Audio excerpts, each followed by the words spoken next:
Quand les gens me demandent si Dieu a créé l'univers, je leur dis que la question n'a pas de sens.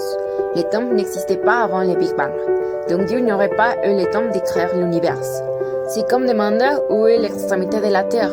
La Terre est une sphère. Elle n'a donc pas d'extrémité. La chercheur est un exercice vain. C'est la posture de Stephen Hawking, un scientifique qui a changé la perception de ce que notre univers est vraiment. Et pourtant, il faut exprimer premièrement qu'est-ce que nous entendrons pour Dieu. Est-il une entité supérieure, une conception ou une quantité inconnue? Bien, pour les propos de cette vidéo, nous allons définir à Dieu comme le créateur et le maître de l'univers, la source de toute autorité morale et l'être suprême. Mais comment savoir si un être de telle supériorité existe vraiment? Bien, il existe plusieurs des arguments qui cherchent à prouver son existence selon cette définition. Et ils sont: tout ce qui est déplacé par quelque chose. Selon Aristote, l'univers entier est un champ d'action-réaction, puisque pour qu'un objet se déplace, il doit d'abord être déplacé par une autre chose, créant ainsi des corps qui se transmettent le mouvement. Même ainsi, Aristote affirme que ces échanges de mouvement ne peuvent se produire de manière infinie, et ce qui signifie qu'il doit y avoir un premier moteur immobile. Et ce moteur porte le nom de Dieu. Numéro 2.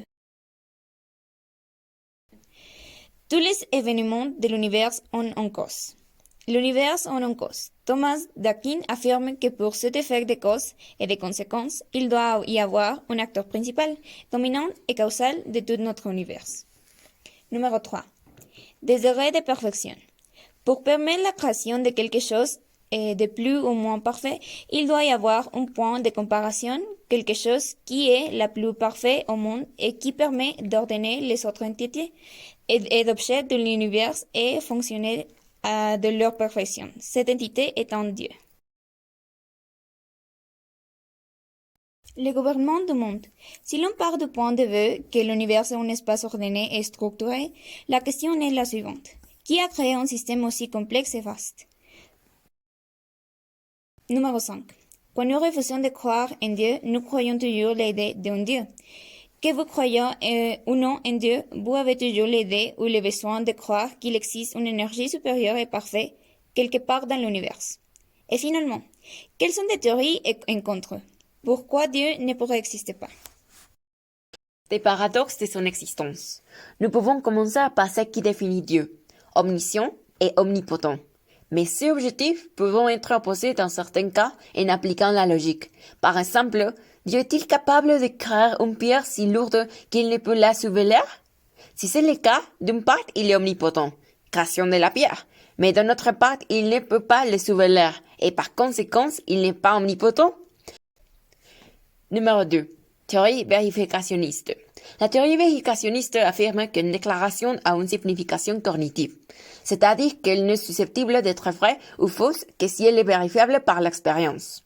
Donc, s'il n'est pas possible de vérifier l'existence de Dieu, donc n'est pas vrai. Cet argument est controversé car il existe des preuves supposées de l'existence de Dieu, qui pourront conduire à l'affirmation de son existence. En bref, si je ne peux pas prouver que Dieu existe, alors il n'existe pas. Numéro 3. Argument de la régression infinie. Cet amendement se veut une réponse à l'argument de la première cause pour l'existence de Dieu. Elle pose la question suivante.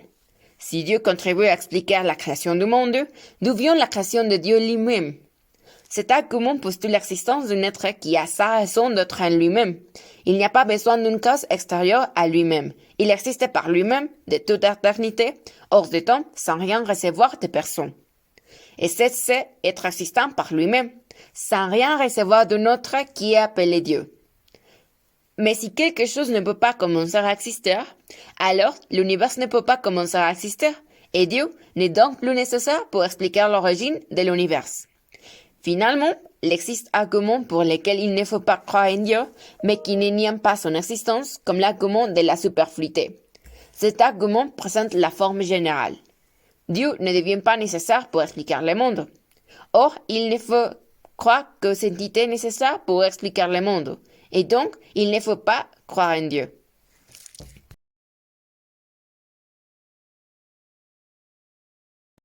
Alors, Dieu existe-t-il vraiment?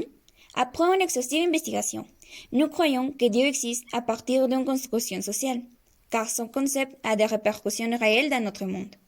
Nous croyons que Dieu existe parce que nous sommes existants, qu'il réside dans la conscience et les actes de ces croyantes. Cependant, la science réfute jusqu'à présent l'existence d'un Dieu, d'une entité supérieure, et bien que nos connaissances soient minimes et que nous ayons encore un long chemin à parcourir pour comprendre notre univers. Le concept de Dieu a été limité pour expliquer les phénomènes qui nous entourent, mais à des fins spirituelles. Il peut servir d'élément de guidance pour se sentir partie pendant l'existence.